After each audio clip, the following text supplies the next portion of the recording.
conversing to one another. bajjukira n'ebintu ebirina okwerabirwa. They even remember things that are supposed to be forgotten. Amiina, naye twebaza Mukama olwa family. But we thank God for a family. Wano fena abaave Masuliita Mukama yatufuula family. All of us who came from Masuliita, God turned us into a family. Ne bwe nkusanga wakasooga waliwo omwana gwe nasanze yangamba yali wakuteeko wali. There is one person whom I found and he told me he used to go to the technical school. Ensanyukira gy'omusanyukira ebeera ya njawulo. The way you welcome them is a special one. Kubanga wano waliwo history y'okutya Katonda. For there is a history of fearing God here. Katonda yazimba ekkanisa eno. God built this church wakati mu kizikiza ky'okusamira n'abamadiini. in the middle of the darkness of religion and witchcraft. Wano waali obukatuliki obuwunya n'okuwunya ng'owakakyama wali ekakiri. There was too much Catholicism here. Era nga wano tosobola kusalawo. And you could not cross to this side. Abakatuliki baali bawamba wano nga tebakkiriza mulokole. It had been taken over by the Catholics. Oluvannyuma abakatuliki twabategeera nti baali bano ba Cyrus. And later on we understood that they were these Pastor Cyruses, Bakigozi. the Pastor Chigozis. Kigozi yali akulira abaki? Abakatikizi yali akulira abasomesa b'ekigo. He used to lead the catechist priests. Oyo nga mukatuliki n'akagereke kaali kakatuliki. He was a staunch Catholic and even his feet were Catholics. Simanya teyazze leero. Era nze nali akajja kuno nga mpuli omusajja gwe bayita Piraato. When I had just come to this place, I used to hear of a man who was called Pilate. Buli kintu Everything ewa Musumba Kigozi kyali kikatuliki banna. at Pastor Chigozi's place was a Catholic. Era twali tuli wano n'atuliwamu abakatuliki bajja nno bangi wano. And as we were here, he brought many Catholics here. Yaleeta abakatuliki baali nga 150. There were about 150 of them. Kati n'atugamba And he told abantu us bano baalokosera tudduseeyo mu ekereziya. that these people got saved and we have ran out of the Catholic church. Eno ekkanisa twali tukoma wali ku madaala awo. We were just a few people in this church, half of it. Twajjula olunaku olwo. But we were filled in one day. Lumu abakatuliki ba Kigozi bonna yabaleeta. Those Catholics were all here. Kanisa neekubako. And the church was full. Kati ne bajja ne bafuba bakazi batu ne basajja batu okujjanga okusaba. And they struggled to come for prayers. Ne bibalema kuba abamu baali bava Nansomba. Some of them failed because they were coming from Nansomba. Abalala nga bava Bbaale. And the rest from Bale. Ab'Ebbaale twabasombako loole mu kuloole buli lwa Sunday sente ne zituggwako. We used to have a truck to carry those people from Bale for some Sundays, and then we ran out of Ne money. tuwa musumba amagezi. And we gave the pastor a piece of advice Tumugamba batandike okusabiranga eyo tujja basangayo. that let them start fellowshipping from there, we shall find them there. Yajja mu office yange n'aŋŋamba He came to my office and told me, kati gwe pastor. now you are the pastor. Nze nkulira fellowship. I lead the fellowship. Ne mugamba tewali And mutawaana. I said, no problem. Tandika ng'ogenda Ebbaale. I started going to Bale. Okuyita Kigozi nti oli musumba Calling him a pastor, kyatutwalira emyaka 2 it took us 2 years y'okukkiriza. of faith. Naye kati ab'Ebbaale ndowooza muli mugoba bugobi okumugoba ku busumba. And now you people of Bale, you should maybe just chase him away from pastorship. Yabuyingira tayagala. He joined it when he did not desire it. Ne tumutwala ne Nansomba. And we took him to Nansomba. Walingayo mwannyinaffe Nakanwaji. We used to have Sister Nakanwaji there. Mujje mugamba akyali mulokole. Is she still Akyali born mulokole. again? Okay. Yanywera. N'atusembeza mu nnyumba ye. She took us to her home Ne tusabira ng'omwo. and we fellowshipped from there. Ne tukola ekyaki ku lujja lwa Nakanwaji. And we created a church in her yard Paka Mukama lwe yatuwa ekifo ekkanisa kati weeri. until the Lord gave us a place for the church. Nansomba ye atagalamu kuba oba goli musumba wa kusatu musumba George ne Sara. Nansomba has struggled somehow because these are the third pastors Ani there. yasooke Nansomba? Peter Wamala. Peter went there first Ani? and then Sereko Sereko. yasombako Nansomba. Nani? Nga mulabye. Abe Nansomba. Ne musumba Cyrus yasombayo. Even Pastor Cyrus. Bakusasula.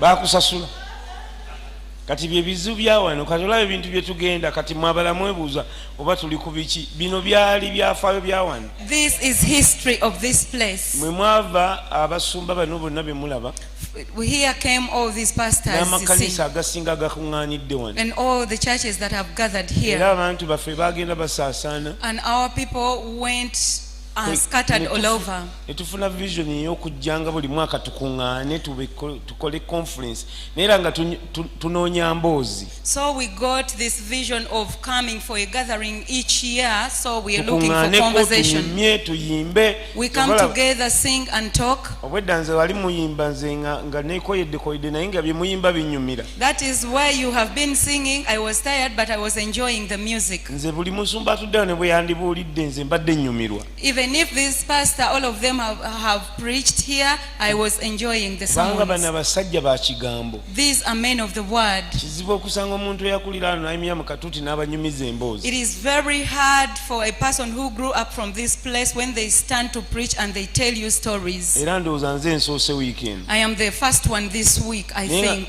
naye nga wano waliwo ekijjukizo ky'ebyafaayo ebintu katonda by'azzaakola. But there is something to remember about the history of the things the Lord has done. era njagala okukubiriza abasumba mwenna And I want to beseech all the pastors, ekkanisa ebeere ekyoto. ekkanisa ebeere ekyoto let the church be an altar ekinaavangamu emboozi abantu ze balinyumya mu mawanga which will produce the conversations and the stories that people will tell in the nga nations, banyumya nti katonda yansinkana Nansomba, saying that the Lord met me at Nansomba, katonda yansinkana Masuliita, the Lord met me at Masuliita. katonda abadde mwesigwa abooluganda. God has been faithful, brethren. nebaza mukama olwa wiiki eno I thank the Lord for this week, kubanga ababuulizi bonna batukoze bulungi. for all the ministers have done us well. twatuseemu leeti ne tusanga musumba Johnson ng'abuulira. We came a little late and found Pastor Johnson preaching. ye bw'oba oyagala okumanya omuntu eyakyawa sitaani bamuyita musumba Johnson. We know that one very well, for he hates the devil with all his. sitaani I never knew that he hated the devil. twali wano mu saaviisi, We were here in one service, omwana yava eyo engulu eyo and there is one person who kaali came from kawala nga up kampi there. bwe kati nga kaliko emizimu. She was a small child with demons, ne tugigoba ne gigaana and we cast them out and they kati refused. ne bakasitula ne bakatwala awo. So he was carried there, ffe ne tugenda mu saaviisi ne saaviisi maaso and we went on with the service. ne tukola saaviisi We conducted the service, ne tugenda eka. and we went back home. ffe twali tusula awo We were residing up there. ne tulya ekyemisana We had our ne lunch tuwummulamu. and we got some tuba rest. tufulumya awo tukomawo kuba volleyball And as we were coming back for volleyball, ne tulaba musumba Johnson ng'alina ettayi mu ngalo we saw Pastor Johnson with his tie in his hand, nga n'ekikalu kyavuddeyo. even without tucking in his shirt. kati kwe kujjukira nti mu kyaki mwabaddemuwo emizimu. That is when we remembered that we had a demon-possessed person in church. kwolwo ne nategeera That is when I nti bw'oba understood oli muzimu that if you are a demon, toyita Johnson w'ayita. you don't cross where he is. yagoba emizimu paka saa 11. He cast out demons until evening, ffe nga twakkuse dda. and we were all filled. kwegamba emboozi eri wano. There are a lot of stories to nebaza tell. mukama omusumba God abadde ayogera I thank the Lord. Pastor Godfrey was speaking ng'ayogera okugumiikiriza abantu. about patience. nze nange mukama yansomeseza wano okugumiikiriza abantu. God taught me to be patient with people from this place. wano waali abantu bannaye. Here were people. nayinanga enkuŋŋaana ezisinga okuba ez'amaanyi. The strongest gatherings which I used to hold, zaalingamu nze n'omuntu omulala omu. they included myself and one other person. ndowooza mwenna muzijjukira. Do you still remember them? agamba musumba akuyita.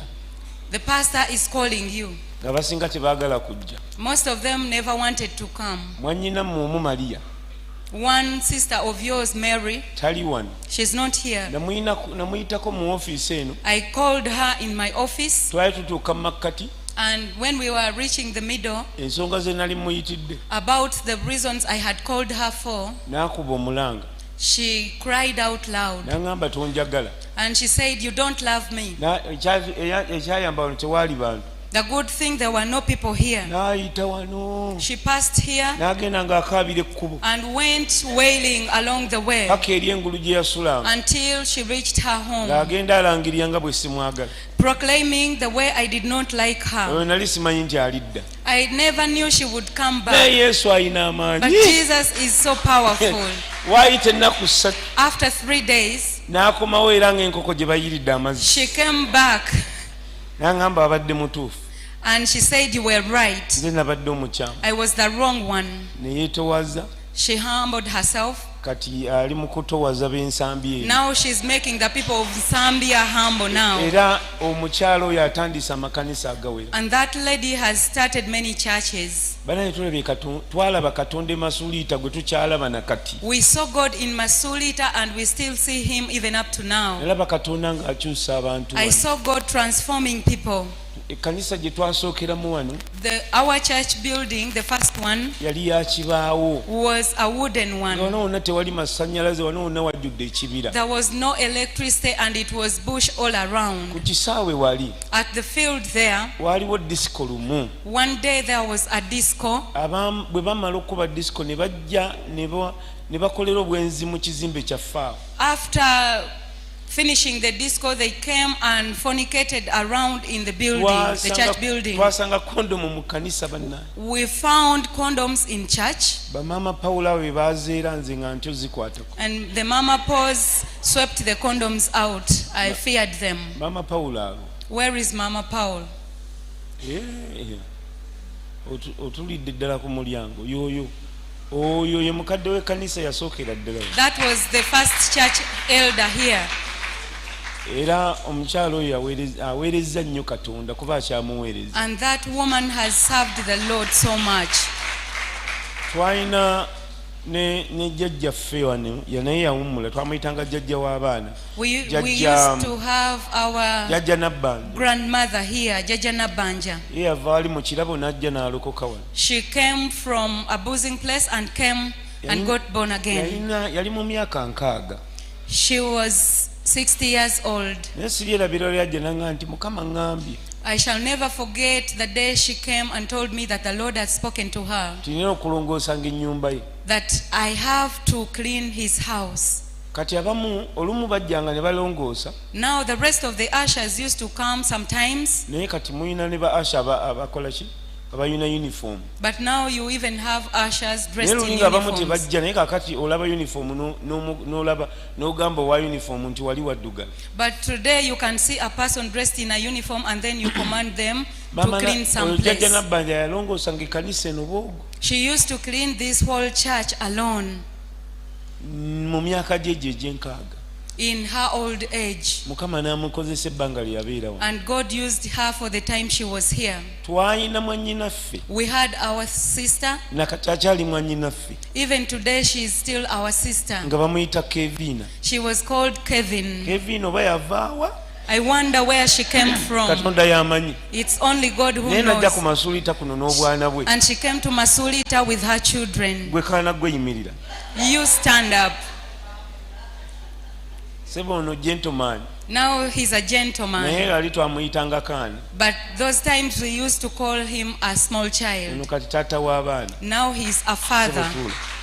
naye Kevina yasula mu kkanisa wano And Aunt Kevin spent nights in church. emyaka gye twalekerawo okubala, For the years we cannot even count. ng'agamba mukama yamugamba kusulanga wano Saying that the Lord had commanded her to spend the nights in church buli lunaku every day emyaka mingi. for so many years. yalina akaana She had a kid, ng'akaana kali buli lunaku kaloota, and that child would dream every day. era balina n'ekitabo nga kya bulaka buuku bwe kiti. And they used to have a black book. kati nze bambuulira ebirooto ebimu n'embikoowa, They would tell me their dreams, and at a certain point ne I got fed mbagamba up. mufune ekitabo muwandiike, ne bawandiika ekitabo ne kijjula And I told them to find a book to write the dreams in, and then it was filled. nga Namuyomba aloota buli lunaku. Namuyomba would dream every day. naye kamba buli amazima teri mwana oyo kye yaloota kye tutalabye. But let me tell you, none of her dreams has not come to pass. era lwe nasemba omulaba yajja wange ng'aŋŋamba nti enkya agenda Bungereza. And the last time I saw her, she came to my place telling me that she's going to England the following day. Nentunula Namuyombe yali agende Bungereza. I looked at Namuyomba, who was going to England, Ne Namuyombe yasulanga mu kanisa. and Namuyomba, who used to spend nights in church. Ngamba naye waggulu waliyo Katonda. And I said that there is God in heaven. Atamutya. The one who doesn't fear him Gwosobola okwewuunya. is the one you can be amazed at. Wano waaliwo ekyoto ky'okusaba. There was an altar of prayer here. Era Katonda yalina enteekateeka mu kifo kino. And God had a plan upon this place. Kubanga si ffe twasooka okusabira wano. For we were not the first people to pray from here. Omusumba ono Annette gwe babalaze. This pastor Annette you have seen, Ekkanisa yaabwe eri wali waggulu. their church is up there. Be baasooka okuyingira Masuliita ono ne basaba emyaka mingi. They were the first people to come to Masuliita, and they prayed for so many Era years. ebirooto ebimu bye baaloota. And the dreams, some of them they had, Ate mmwe aba worship center bye mwakola. now is what you, the worship center people, are doing.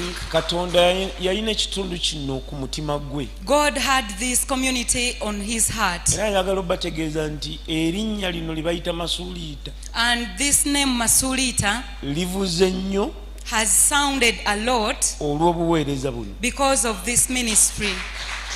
Amiina. Amen. Kuba nze gye ŋŋendeyo mu bazungu Where I go among the whites, baliyita kyonna kye baagala naye olwomanya nti bagamba Masuliita. they pronounce it the way they wish, but you get to know they are talking about Masuliita.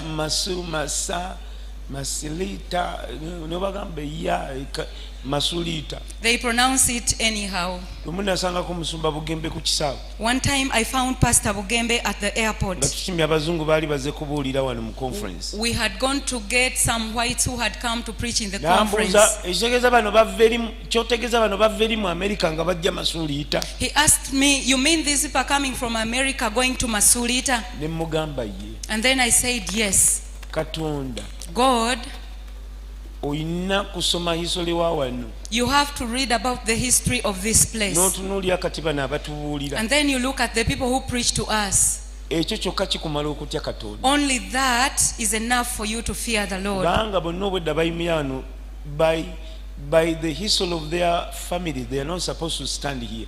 Kubanga bonna obwedda abayimirira wano okusinziira ku byafaayo byabwe ne famire zaabwe tebagwanidde kuyimirira wano. Bale njogera ne Sarah Tiruta nangamba nti yalimye enkoko 1000 n'ogenda waggulu.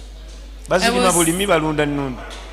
I was speaking to Pastor Tiltia's wife, and she told me Bw'okizza mu that she's luzungu keeping abatalimye 1,000 birds. ajjira mu balimi. She's among the farmers. Obwedda banzijukiza tubadde wali ng'omwana aga nti nabuulyako enjiri wano egamba increase your capacity. I preached about increasing your capacity. Bameka ku mwabaddeyo ne musoma nga mumaze ogiwulira wali How many of you went back for school after listening to that gospel? mpulira ekikemo jiddemu kati. I feel tempted to repeat that gospel. Katonda alina amaanyi. God is powerful. Bano baddayo ne basoma These people went back to olw'ekigambo school kya Katonda. because of the word of God. Twali twakamala n'emyaka emeka sikyajjukira. I don't know how long we had spent here. Waalingawo omuwala There was a girl. ng'avaawo She used to come from that side. ng'ajja She would come.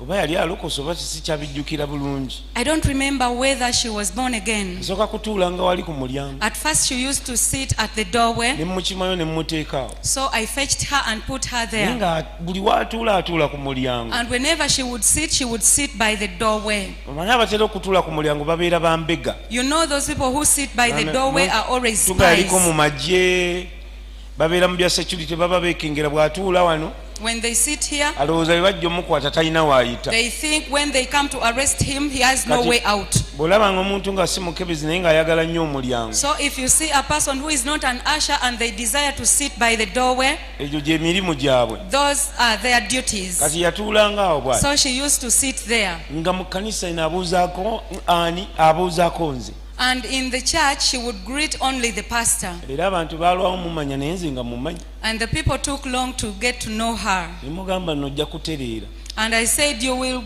become right with us. ng'ajja leeti She would come late ate agenda tetunnamala and she leaves early before the service is naye done. katonda But God, lumu twayimirira ano netugamba yali Jeni Nabwanika one day Jenny yagamba Nabwanika katuyimbeyo akayimba kano said, let us sing this song nga tugenda okutandika okutendereza as we are going to start praising. n'atandika akayimba ke sitajjukira She started a song which I don't remember. akayimba kukwolwa kaggwa saawa 7 And that song ended at 1 that day. naye bwe kaba kagenda mu maaso essaawa ezo zonna And as it was going on for all those hours, oyo muwala gwe mbagamba that girl I'm telling you eyali about, atuula emabega who used to sit back there, nze namulabira ano katu I saw her here at the pulpit worshipping like this.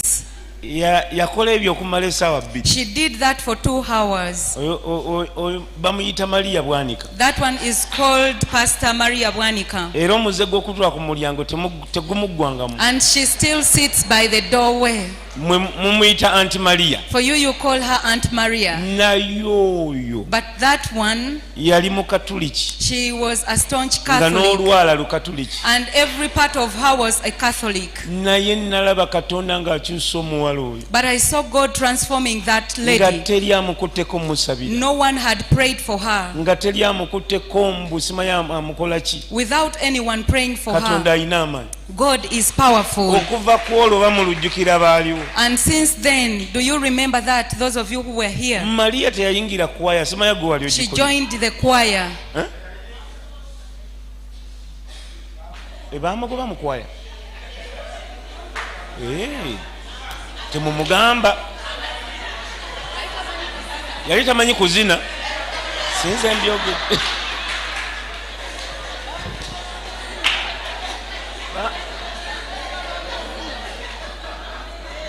mu worship team ani yamugoba ani yagoba Maria gwe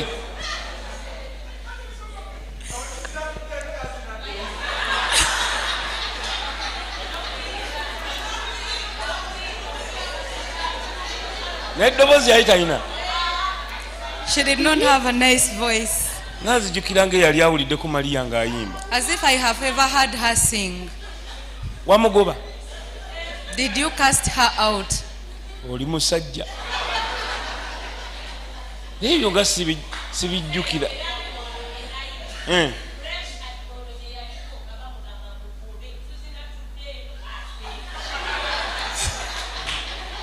naye kati ye abaana bano abatendeka ati Now, how does she train these kids? kubanga Maria yatendeka abaana bange bonna She's the one who trained all my children. naye Katonda gy'ali waggulu There is God in heaven. nze ekyo mbadde sikimanyi nti ekintu kyotasobola osobola okiyigiriza omulala zina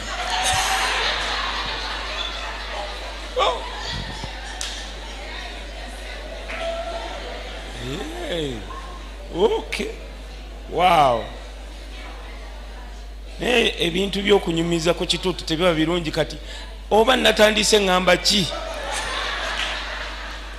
kuba nazze nina ebyandiikibwa nga 10 wano For I came Kati, with around 100 munziziza mu scriptures. Now you are making me tell stories. naye emboozi But those stories, eva mu bintu bye tulabye Katonda they ng'akola come from the things which we have seen God do. Maria Mary, bwe mumugoba mu kwaya yammwe when you cast her out of the worship team, n'agenda mu baana she joined the children's ministry.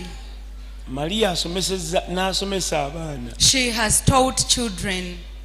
it is recently muwala yange yaŋŋamba twali tulina gye tuli nga ani yawa obujulizi n'agamba everything I know Auntie Maria yansomesa We were somewhere and Annie was testifying about everything that she